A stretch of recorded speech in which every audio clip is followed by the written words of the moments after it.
Hi, this is Mardy once again and welcome to my channel.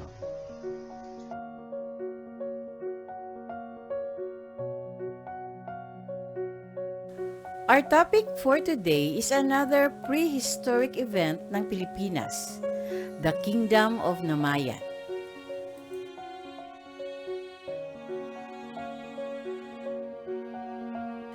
Ang prehistory ng Pilipinas ay tumutukoy sa mga panahon bago ang nakasulat na kasaysayan.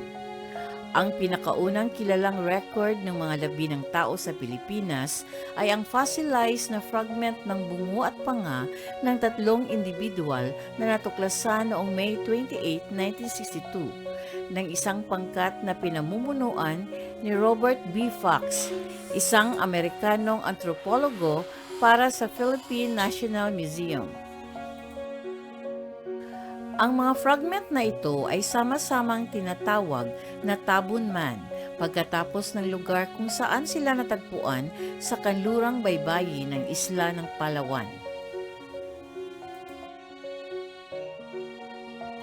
Tabon Cave was a kind of Stone Age factory which was carbon-14 dated to roughly 7,000, 20,000, and 22,000 before the Christian era. Ang mga fossil na natagpuan ay itinuturing na nagmula sa ikatlong pangkat ng mga naninirahan na nagtrabaho sa kuweba sa pagitan ng 22,000 at 20,000 BCE. An earlier cave level lies much farther below the level containing cooking fire assemblages that it is said to represent Upper Pleistocene dates of 45 or 50,000 years ago. Ang mga antropologo na nagsuri sa isang bungo ng Tabon ay sumang-ayon na ito ay kabilang sa modernong tao, Homo sapiens, na nagpapahiwatig na ang Tabon ay kabilang sa isang lahi na pumasok sa Timog Silangang Asya during the Holocene period, absorbing earlier and latter people. Some believe, including the Austronesians, that would eventually produce the modern Malay, Indonesian, Filipino, and Pacific peoples. Nagkaroon ng napakalaking pagbabago na humawak sa Philippine Archipelago, simula sa mga kultura ng panahon ng bato noong 30,000 BC hanggang sa paglitaw ng mga maunlad na sibilisasyon na kabatay sa dagat noong ika-4 na siglo AD, na nagpatuloy sa unti-unting pagpapalawak ng kalakalan hanggang 900 AD and the first surviving written records from the archipelago. Written records signify a demarcation line that begins early Philippine history starting in 900 AD, which is roughly the date of the first surviving written records na nagmula sa Pilipinas, ang Laguna copper plate inscription. Ito ang pinakamatandang makasaysayang legal na record ng Pilipinas na nakasulat sa kawi, isang sistema ng pagsulat na nagmula sa Java na ginamit na halos lahat ng maritime Southeast Asia. Ang record na ito ay isang uri ng resibo na kumikilala ng isang lalaking nagngangalang Namwaran had been cleared of his debt to the chief of Tondo. Ang sinaunang kaharian ng Namayan sa Pilipinas noong circa 800 to 1175 AD, tinutukoy din bilang kaharian ng Sapa, Maysapan o Nasapan after its capital, was one of the three major kingdoms which dominated the upper eastern side of the Pasig River running along the coast of Laguna de Bay, the largest lake in the Philippines. It has been observed from records that the kings of Namayan ruled basically by organizing kingship groupings into mini-states intimately interwoven by the imperatives of blood. Ang mga political subdivision na ito ay kilala sa mga sinaunang pangalan ng may Katmon, Kalatong, Dungan, Dumus, Libag, Pinakawasan, Yamagtugon at May Sapan. Sa modernong panahon, ang mga teritoryong ito ay ang mga lungsod ng Makati, Pasay at Mandaluyong, ang mga distrito ng Quiapo, Sampaloc, San Miguel, Santa Mesa, Paco, Malati at Pandacan, at ang mga bayan ng San Juan del Monte at Taytay. Unified, ang kaharian ng Namayan ay kasing laki ng lugar ng Metropolitan Manila ngayon. While there is continuing debate about the subject, it appears that Namayan is considered to be the older of three kingdoms, predating the equally old kingdoms of Tondo and Maynila. It was formed as a confederation of barangays and is said to have achieved its peak in 1175. Sa loob ng ilang siglo, marami sa mga barangay settlement sa Pilipinas ay sa iba't ibang antas sa ilalim ng de jure jurisprudence ng isa sa ilang kalapit na empires.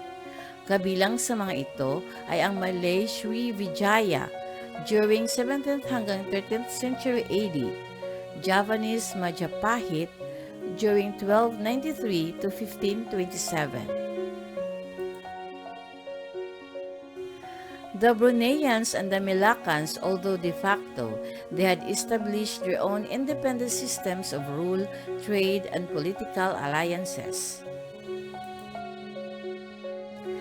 A more precise description of Namayan's administrative area was given by Spanish Franciscan scholar and missionary to the Philippines, Friar Felix de Huerta, author of a record of the histories Catholic parishes during the Philippine-Spanish period. Ginamit ang record na ito bilang mahalagang kasangkapan upang ilarawan ang mga lokal na kasaysayan ng mga munisipalidad ng Pilipinas noong panahong iyon. Itinala rin ni Friar Huerta ang kasaysayan ng mga hari ni Namayan. Ito ay pinasiyahan mula sa sapa ni Lakatagkan, kilala rin bilang Lakatagkan at Takhan, at Lady Buwan. Ang kanilang kilalang progeny ay 5 indibidwal na kung saan ang punong guro ay kilala bilang Palaba. Si Palaba ay nagkaanak ng isang anak na lalaki sa pangalang Laboy, na siya namang naging anak ng isang anak na nagngangalang Kalamien na ang sariling anak ay bininyagan na Martin nang siya ay nagbalik loob sa Katolisismo noong 1600s. Tagkan's child by his Burnian slave wife, however, is probably of more interest to some. Ang bata na pinangalang Pasay ay nagmana ng mga teritoryo na kilala ngayon bilang Kuli-Kuli, Baclaran at isang modernong lungsod sa loob ng Metro Manila na hanggang ngayon ay nagtataglay ng pangalan ng batang ito. There is some discrepancies as to whether Pasay was a son or daughter, as some historical texts refer to this individual as Dayang-Dayang Pasay or the High Princess of Pasay. There are other explanations to the nature of the name, but the most that's given much weight is that it was named after a princess of the Namayan kingdom. Sa panahon sa pagitan ng ika-7 siglo hanggang sa simula ng 1400s, maraming maunlad na sentro ng kalakalan ang lumitaw, kasama na ang kaharian ng Namayan.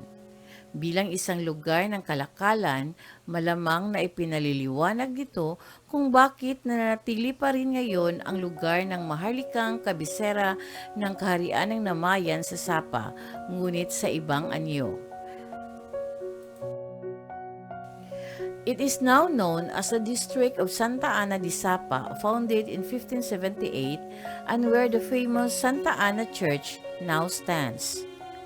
As a confederation of barangays, local inhabitants of this kingdom brought their products to the capital.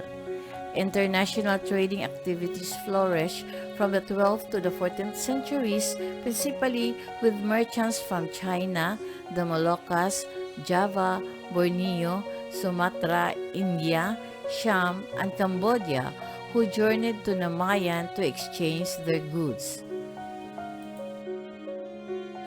Ang estratehikong lokasyon ng Namayan sa Timog Silangang Asya ay nagpadali sa malaking bahagi ng komersyo sa pagitan ng iba pang malalayong kaharian noong panahong yon. Bilang isang entrepot, lumikha ito ng maraming kayamanan para sa sarili nitong mga naninirahan at nagpayaman sa katayuan nito bilang isang mahalaga at umuunlad na kultura bago ang kolonisasyon ng mga Iberian Spaniards sa Pilipinas in following Ferdinand Magellan's first and last visit in 1521. Thank you very much for watching. And according to Mahatma Gandhi, a nation's culture resides in the hearts and in the soul of its people.